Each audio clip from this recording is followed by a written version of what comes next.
Hello, friends. We are in our last week in our sermon series based on Amy Jill Levine's book, Signs and Wonders. Today's scripture comes from Mark 8:22-26. They came to Bethsaida, and some people brought a blind man and begged Jesus to touch him. He took the blind man by the hand, led him outside the village. When he had spit on the man's eyes and put his hand on him, Jesus said, "Do you see anything?" He looked up and said, "I see people, but they look like trees walking around."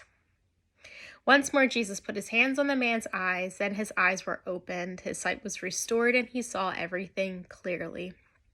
Jesus sent him home, saying, "Don't even go into the village."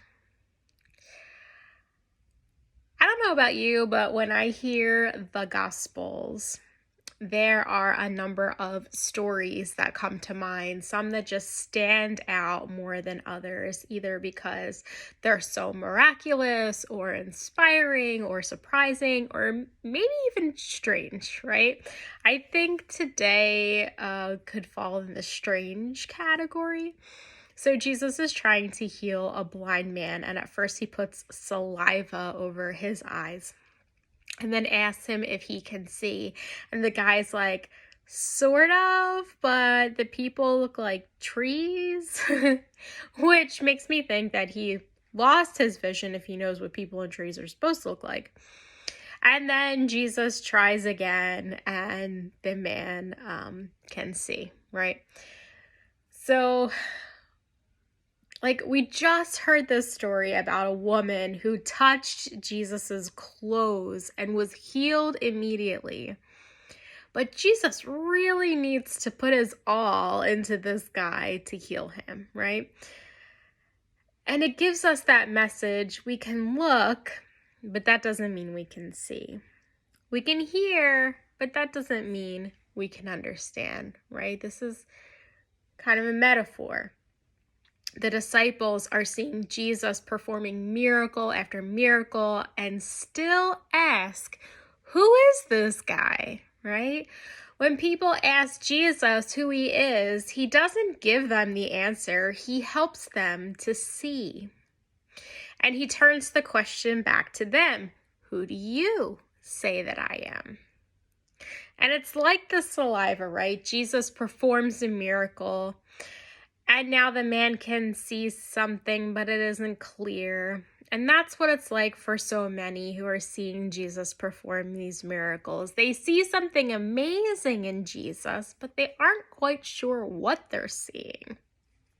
The man's eyes are open, but he's seeing trees where he should be seeing people. He sees, but not clearly.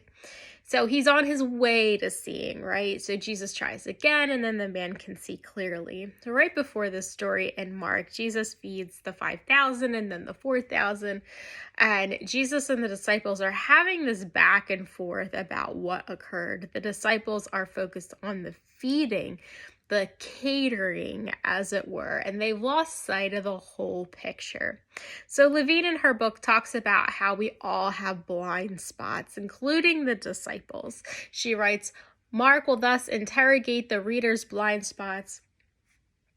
What do we know about our own abilities as disciples? What are our strengths that we cannot see but others can? Where have we failed to take in the big picture? Where have we missed the details? And what have we missed about Jesus if we're worried about catering?" Right? So Peter eventually understands that Jesus is the Son of God, but he doesn't understand what that means. The miracles are great and all, but they aren't the point. The point eventually will be the resurrection, but Peter can't grasp that yet. He sees, but not clearly. To him at this point, Jesus, the Son of God, is a tree walking.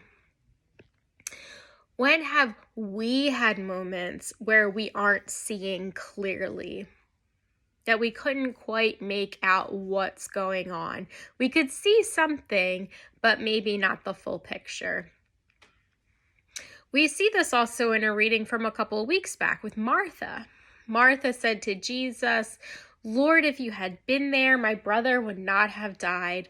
But I know that even now God will give you whatever you ask."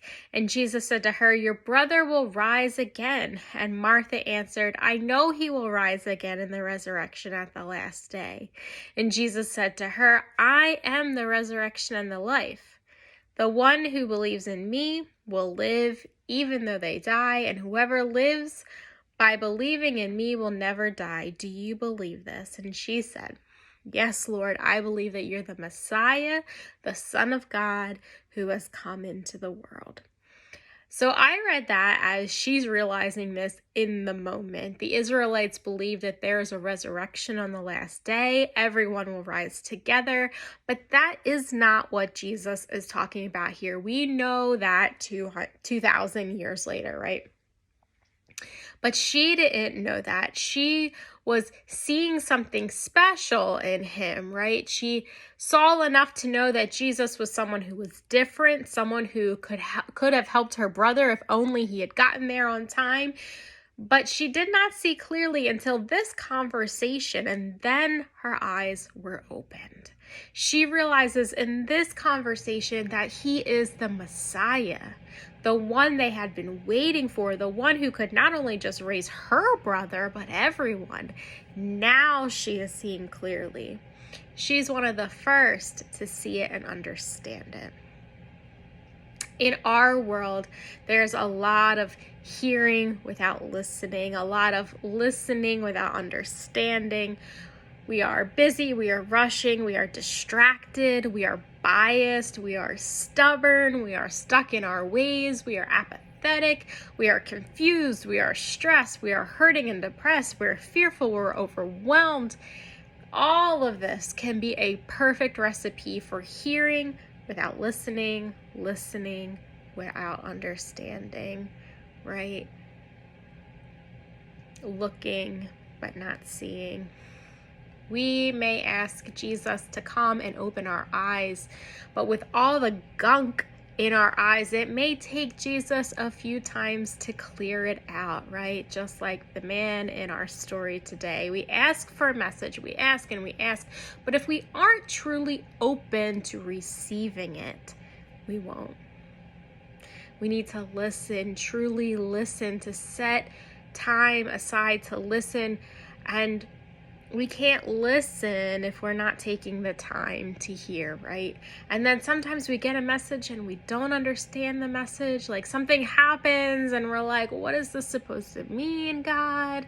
So we have to sit with that message and receive it and really take in what God is trying to say to us. The Gospels are filled with mystery, right? People not understanding Jesus, seeing but not clearly. Jesus really spent time helping people to understand. Jesus spent time really trying to open the eyes, literally, of the man in our story, and figuratively to so many people in the Gospels, right?